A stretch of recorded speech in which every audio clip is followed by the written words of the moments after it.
firefighters a break. Somebody detain this guy.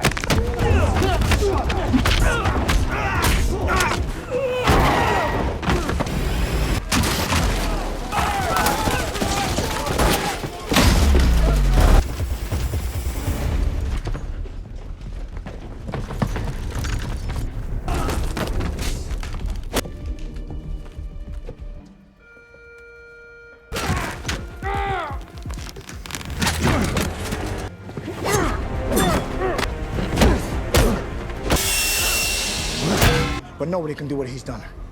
V, no! Wait. Come on, Wiley.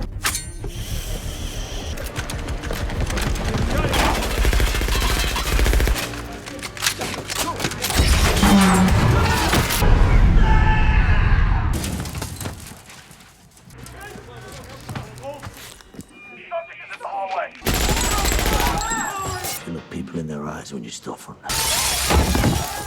Oh, now you're making a lot of money here.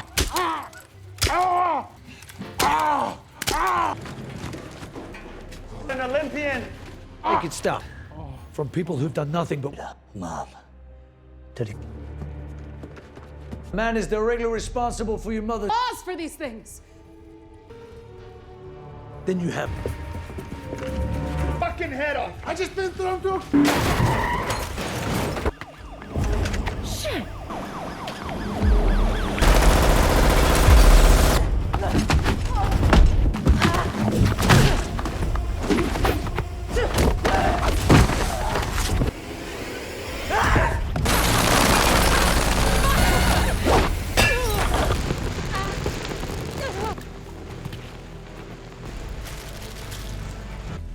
I need your keys.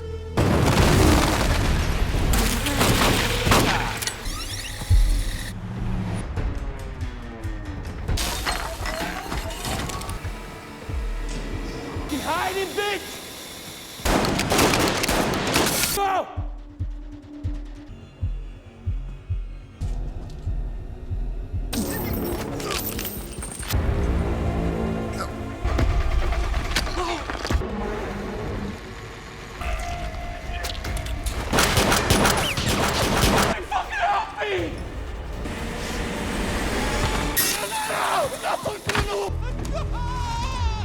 With beehives. He fucks with beehives. Oh, fuck, man. What the hell? NFTs? You want? I got.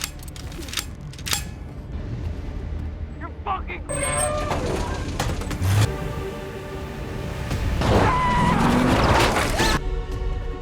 Criminal outfit, scamming the... Sign in here. To evacuate now. Hang up the phone. You're vulnerable again. Steal from the weak and the vulnerable to help you keep that promise.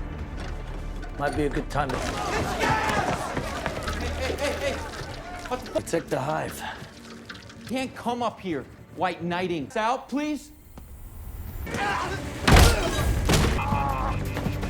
I got...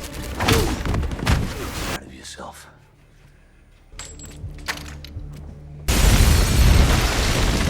I dead rot.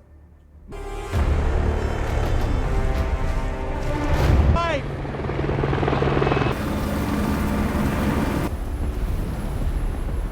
Madam President, you look specked.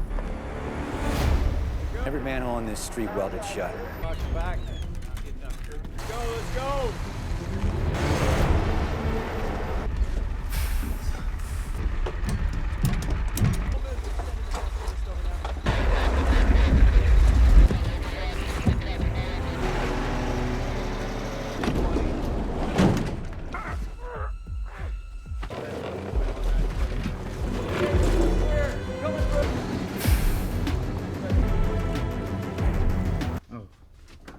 Hey. Helicopter land on the front lawn. I wouldn't unless you're fucking great, by the way. I mean, He's still alive, so I could kill him. I wouldn't know, Mother. You're a good-looking kid. It means that God doesn't give with... Gotta go run the free world.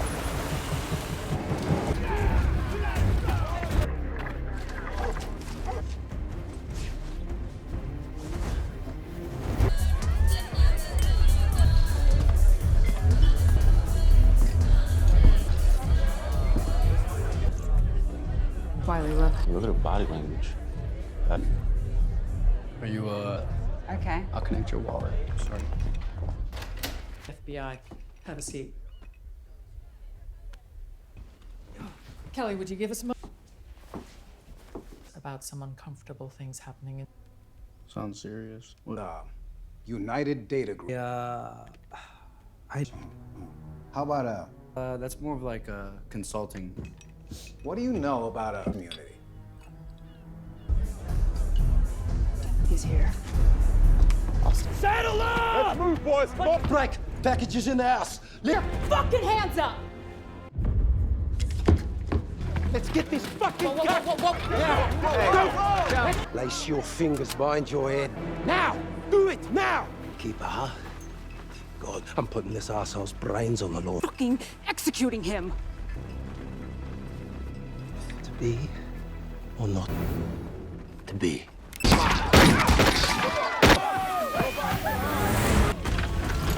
Talk to me, Pete.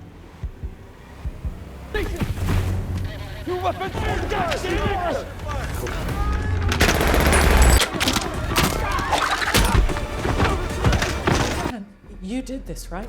You think you got elected? I was going to win with or Get without. up into pieces and sell it off. But in the Because you hate the fact that they need to win. 15 of 20 counties. You didn't hear that. I elected because of me, and you know that. yeah, hurt. Okay, whatever. It's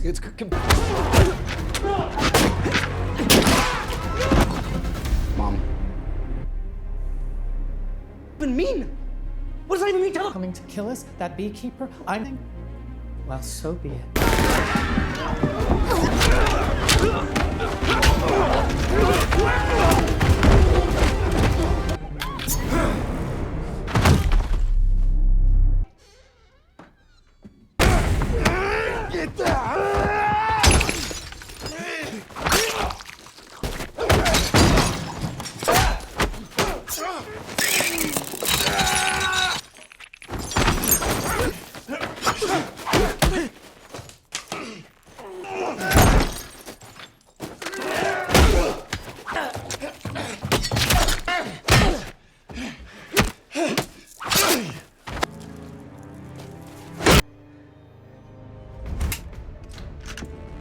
Instead? No, Derek, I'll tell him the truth because Keepers live for the good of society. All the more reason to stop.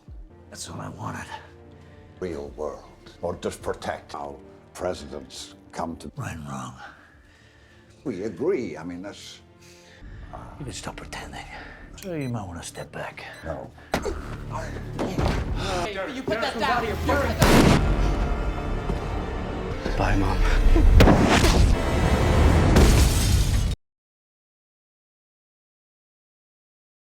Hey guys, today we're diving into the explosive world of The Beekeeper, a film that proves you should never, ever mess with a man's honey or his friends. We meet Adam Clay, living a seemingly tranquil life as a beekeeper in rural Massachusetts. His existence is all about the quiet hum of bees, fresh air, and, not engaging in high-octane espionage. He's the epitome of a gentle giant, often checking in on his kind-hearted neighbor, Eloise Parker. Eloise is a retired teacher, living a quiet life. Much like Clay, their interactions are warm and genuine, painting a picture of a simple, decent existence. This peaceful bubble, however, is about to get a rather rude awakening. If you had a good time with this, a like and a subscribe is a free way to help me keep making more. One day, Eloise gets one of those pesky pop-ups on her computer, the one screaming about viruses and demanding you call a number right now. Being a good, trusting soul, she calls, and that, my friends, is where her peaceful world gets absolutely obliterated. She's meticulously guided by a smooth-talking scammer through a series of steps that, unbeknownst to her, grant them complete access to her digital life. The clicks of her mouse, the increasingly frantic tone in her voice, they all build to a crushing realization. She watches, horrified, as her bank accounts are systematically drained. Not just a little, but every single cent, all her life savings, gone in a digital puff of smoke. The sound of her desperate breathing is almost deafening. as the full weight of her loss settles in. It's a gut-wrenching moment, and you can practically feel the air being sucked out of the room. Clay, feeling something is off when Eloise doesn't answer his calls, goes to check on her. The silence in her home is unsettling, a stark contrast to the usual warmth. He finds her, tragically, having taken her own life, overwhelmed by the devastating loss and the sheer violation of her trust. The camera lingers on her peaceful, yet profoundly sad, face. It's a quiet, heavy scene, punctuated only by Clay's shocked gasp. His gaze then falls upon her computer screen, still displaying the insidious phishing pop-up, the digital ghost of the scam that stole everything from her. The sight, for Clay, is like a spark igniting a long-dormant fuse. He doesn't shed a tear, not outwardly, but the stillness in his eyes speaks volumes. It's the kind of quiet fury that promises an absolute reckoning. This isn't just a random act of digital thievery for Clay. This is personal, and more importantly, this isn't his first rodeo, not by a long shot. We quickly learn that Adam Clay isn't just any beekeeper. He's a former beekeeper, and no, that's not some quaint hobbyist club for artisanal honey enthusiasts. The Beekeepers are an ancient, ultra-clandestine organization operating outside the government, designed to maintain global order, protect the hive, and, apparently, sting very, very hard when provoked. They're the super-secret, ghost-in-the-machine, boogeyman-under-the-bed kind of organization that makes the CIA look like a bake sale committee. Clay, reactivating his old contacts with a flick of a burner phone, sets his sights on the perpetrators. The calm, methodical way he gathers his gear and sheds his gentle beekeeper persona is chilling. The quiet click of a weapon being loaded, the swift, precise movements as he prepares for war, it all signals the return of a highly dangerous individual. Clay's investigation leads him straight to the hive of villainy, a sprawling, high-tech call center. This isn't your friendly neighborhood tech support. This is a den of digital thieves, preying on the vulnerable. He strolls in, cool as a cucumber, looking like he's there to fix the Wi-Fi, then proceeds to systematically disable the security systems with almost surgical precision. The tension builds as he moves through the cubicles, the cacophony of fraudulent calls echoing around him. Each tap on a keyboard, each hushed conversation, feels like a betrayal. He confronts the manager, a slimy piece of work named Mickey Garnett, who, naturally, thinks he's untouchable. Clay's delivery of justice is swift and utterly brutal. The crack of his fist against Garnett's jaw is deeply satisfying. After extracting the information he needs, Clay doesn't just leave, he sets the entire place ablaze. The roar of the flames, the terrified screams, the chaotic rush of evacuation, it's a fiery baptism, a clear message: the Beekeeper is here, and he means business. Enter FBI agent Verona Parker, Eloise's daughter, now tasked with investigating the mysteriously incinerated call center. The irony is thicker than a jar of unfiltered honey. She surveys the smoldering wreckage, the lingering scent of smoke, and the sheer devastation. It's clear to her that this wasn't just some disgruntled employee having a bad day. The precision, the lack of traditional evidence, the very thoroughness of the destruction all point to someone highly trained, someone with a very particular set of skills. The visual of her sifting through the ash, the way her eyes narrow with a grim determination, it tells you she's not just a cop. She's driven by a deeply personal motive. She connects the dots back to her mother's tragedy, slowly realizing this might be linked to Clay. The stakes, for her, just became incredibly personal. Clay, being the methodical individual he is, doesn't just stop at the small fry. He follows the digital breadcrumbs, tracing the money and the command structure further up the food chain. He's like a bloodhound, but for cybercrime and with more punching. His remote cabin, far from any prying eyes, becomes his operational hub. The quiet clicks of his keyboard, the glow of his monitor illuminating his intense face, portray a man utterly focused. The information he uncovers points to a larger, more sophisticated organization, led by a charismatic but utterly ruthless tech CEO named Wallace Westwild. Westwild's company is a front, a legitimate business that hides a vast network of scams protected by layers of legal and technological obfuscation. The visual of the complex organizational chart, with Westwild at its rotten core, makes your stomach turn. It's a reminder that evil often wears a very expensive suit. Clay heads to Westwild's high-tech, heavily guarded corporate headquarters. This isn't just an office building. It's a fortress complete with biometric scanners, armed guards, and more cameras than a Hollywood red carpet event. But for a beekeeper, these are just minor inconveniences. The scene is a masterclass in silent infiltration, the soft thud of a guard falling, the quick disablement of a camera with a precise flick of his wrist. He moves through the pristine, glass and steel corridors like a ghost, a predator in the concrete jungle. He finally reaches Westwild, who, predictably, is a smug, self-absorbed executive completely blind to the danger he's in. Westwild, surrounded by his fancy gadgets and his sense of invincibility, tries to bluster his way out. The moment Clay steps out of the shadows, the sudden drop in Westwild's composure is almost comedic.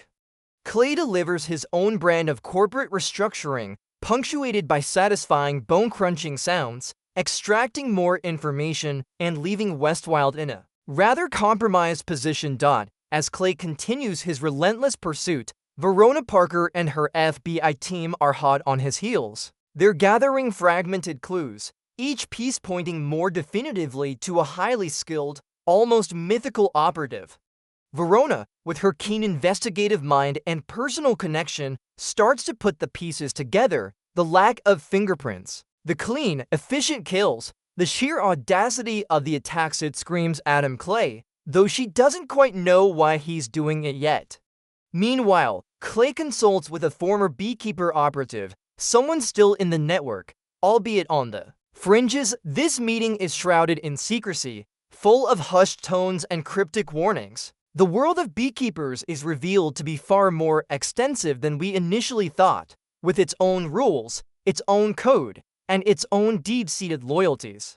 This contact provides Clay with crucial intel, confirming his suspicions that the scam goes even higher, into the echelons of absolute power. The clicks of Verona's team on keyboards, contrasting with the quiet intensity of Clay's clandestine meeting, heighten the dual narratives. The intel Clay receives reveals the true mastermind, or rather, the true beneficiary, Derek Danforth, not just some random rich kid, but the President of the United States' own son. And predictably, he's a spoiled, entitled, utterly detestable individual who believes himself above the law. He's portrayed living a life of obscene luxury, surrounded by sycophants, his every whim catered to. The visual of his smirking face, juxtaposed with the images of the victims, is designed to enrage. He uses his father's influence and resources to operate his vast, criminal enterprise, untouchable and unafraid. This revelation elevates the stakes exponentially. Clay isn't just going after some corporate criminal. He's going after the literal first family, a move that could ignite an international incident. But as far as Clay is concerned, if you steal from the hive, you get stung, regardless of your dad's job title. With Clay now targeting the highest levels of power, Derek Danforth, in a panic, calls upon a powerful ally, former CIA Director Janet Leavitt. Leavitt is no joke. She's a cold, calculating operator, deeply entrenched in the shadowy world of intelligence. She's the kind of person who could probably arrange for the sky to fall if she thought it would serve her interests. Her calm demeanor, even in the face of such chaos, is terrifying. She views Clay as a rogue element, a direct threat to the established order, and makes it her mission to neutralize him. Her voice, sharp and authoritative, commands immediate action. This introduces a formidable opponent for Clay, a tactical mind that can anticipate his moves. The cat and mouse game intensifies, now with high-stakes government resources thrown into the mix.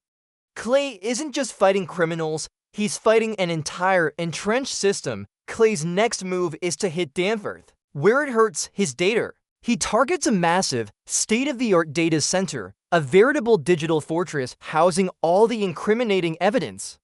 This is where the movie really kicks into high gear. The scene opens with a breathtaking visual of Clay rappelling down into the massive, sterile, humming server room, a silent silhouette against the glowing racks of data.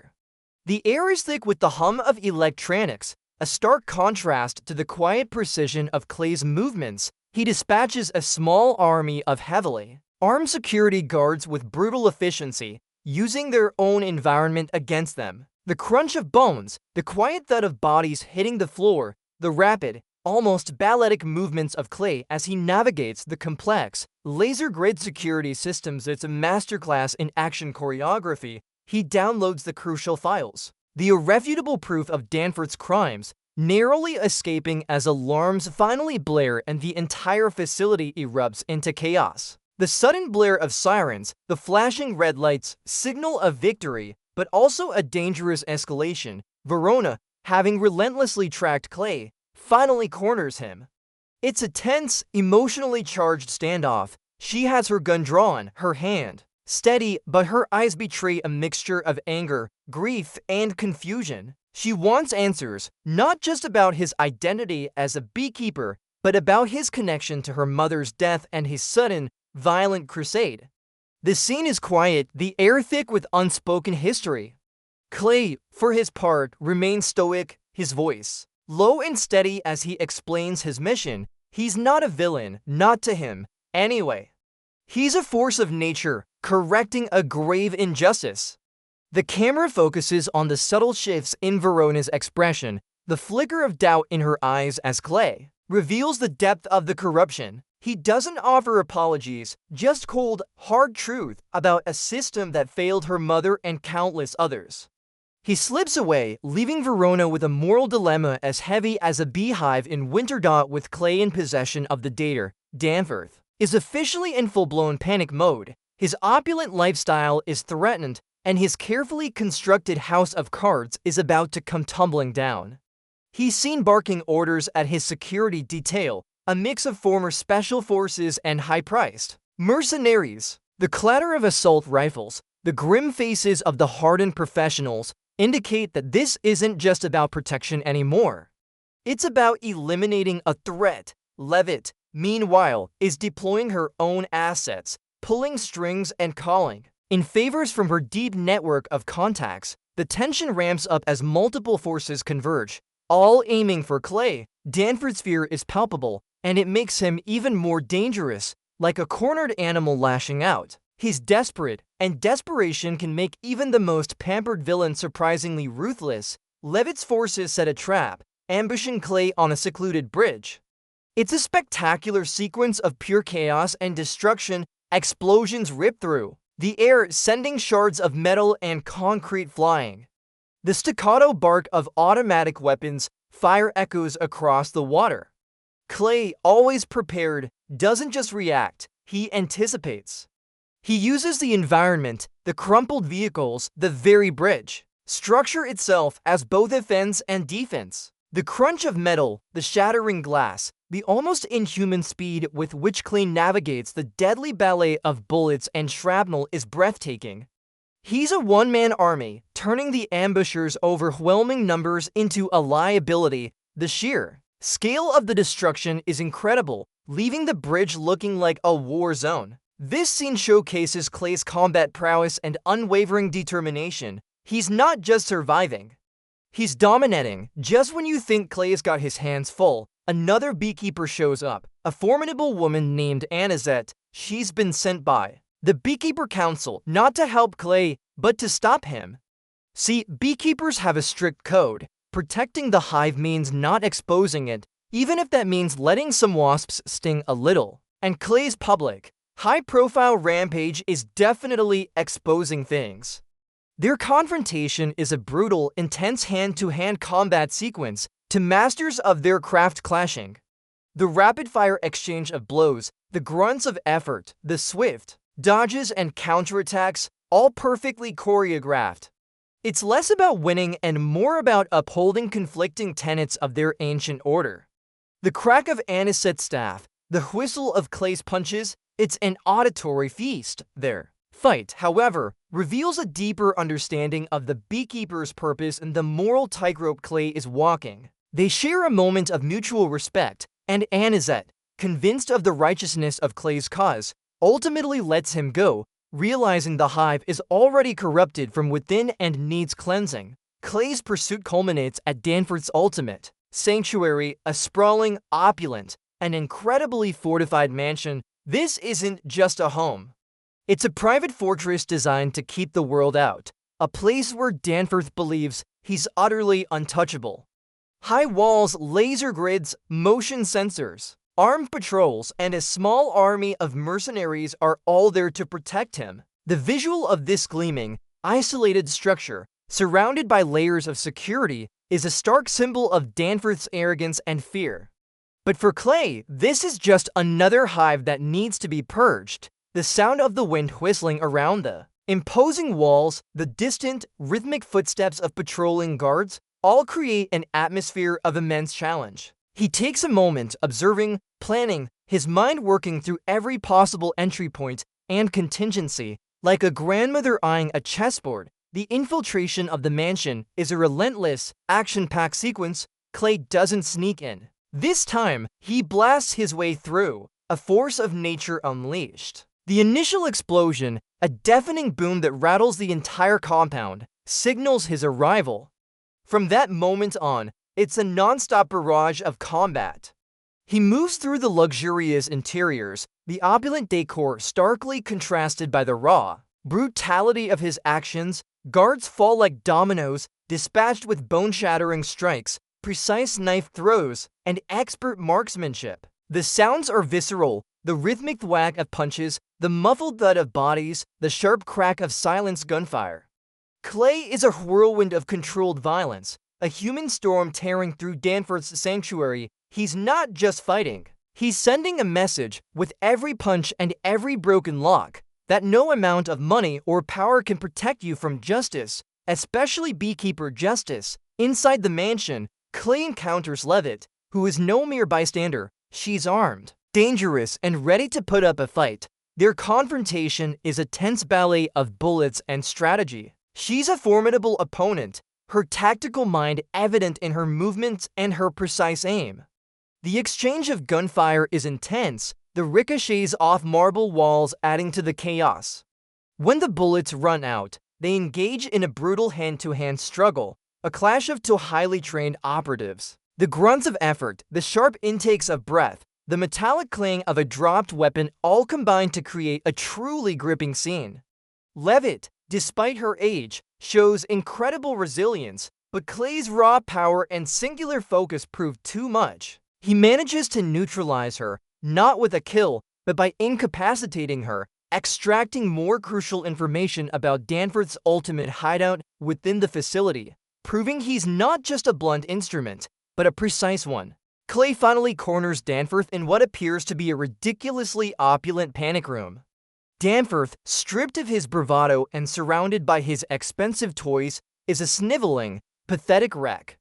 He's desperately trying to make calls, pulling rank, threatening Clay with presidential wrath, but it all falls on deaf ears.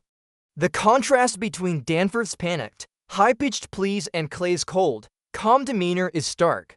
Clay isn't interested in a lecture, he's interested in justice. He forces Danforth to confess to his crimes, recording the entire thing, ensuring that even if he disappears, the truth will come out.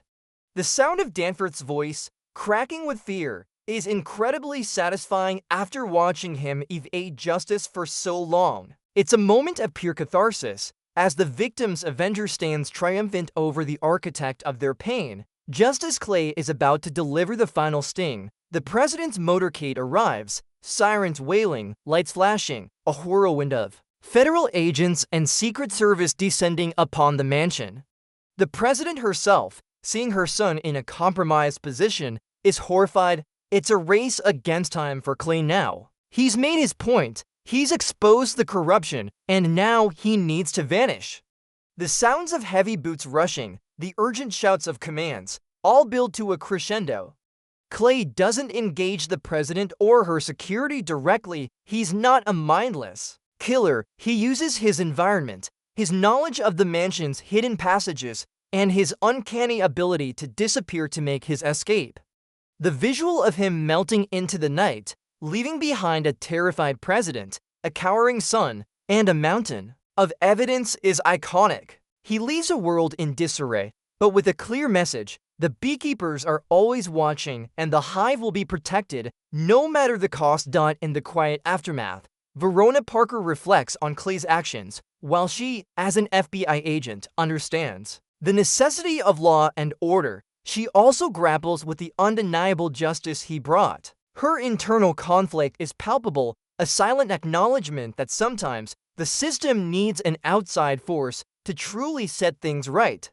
Clay, having completed his mission, returns to the shadows. A ghost once more, we see him walk away into a misty forest, his figure slowly consumed by the natural world, symbolizing his return to anonymity and his role as a guardian from afar. This film, for all its explosions and bone-crushing action, leaves us with a thoughtful question: when the established order fails, who protects the vulnerable? It reminds us that integrity, courage, and a fierce commitment to what's right can shake even the most powerful institutions. It's a powerful narrative about finding justice where it seems impossible, proving that one determined individual can truly make a difference, even against seemingly insurmountable odds.